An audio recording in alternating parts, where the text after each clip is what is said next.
All right, so when we are speaking to people and we want them to be impacted or influenced with what we say, we need to speak from their perspective. So we've got to care enough to really know our audience and understand what it is that they want. So usually marketing, we say something like sell them what they want and then give them what they need. So in the beginning, it's a little bit like a marketing kind of strategy. You've got to just entice the person to listen and to want to know what it is that you have. So you're making statements in the why frame. We talk about a frame called the format, and it's why, it's what, then it's how. And in the why part, it's all these points about intriguing. It's almost like bullet point statements, not a lot of story. You're just sort of gathering people. You say, come on, come here, I've got this to say. Did you know that 93% of communication is non-verbal? Did you know it takes 7 seconds for somebody to feel you as a communicator and to then trust you or not trust you? So if you want to be an engaging speaker, you need to know that non-verbal information is important, and then you will use a quote, and then you could use a story, a really quick story, or a metaphor. You could use more research and evidence and so on. So I've got a PDF for that. However, the point I wanted you to know is in the beginning, your mindset is I'm here to serve my audience, my listener, in order for them to win.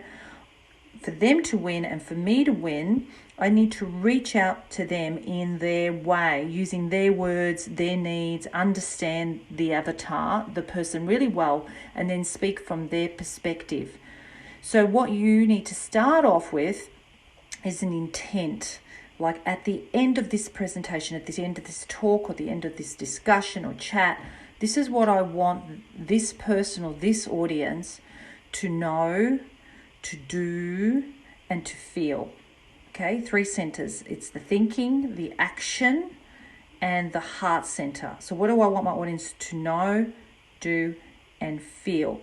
And so what am I going to do in the why frame to get them engaged and interested, curious, so then I can give them the heavier content in the what, and then I'll give them the how steps and give them the steps. Now, I know from the onset, I need to know what's the point of this talk? What's my whole intent here? And I go in with that in mind, and I do my utmost best to have that completed with a very strong why frame and with me intending for that to happen.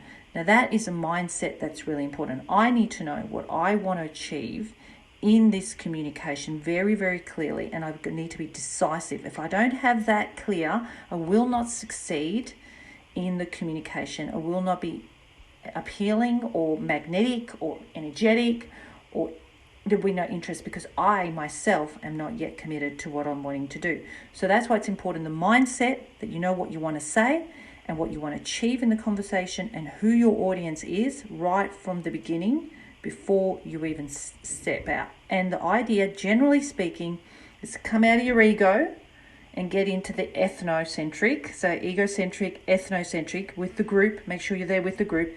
And eventually, even beyond that, get into the world-centric, that you're able to gather people from even outside the group who may be interested, that you're big enough to do that, and that you are prepared to stop your own agenda as such, but make their agenda first important, with the overall agenda where they are both winning, win-win.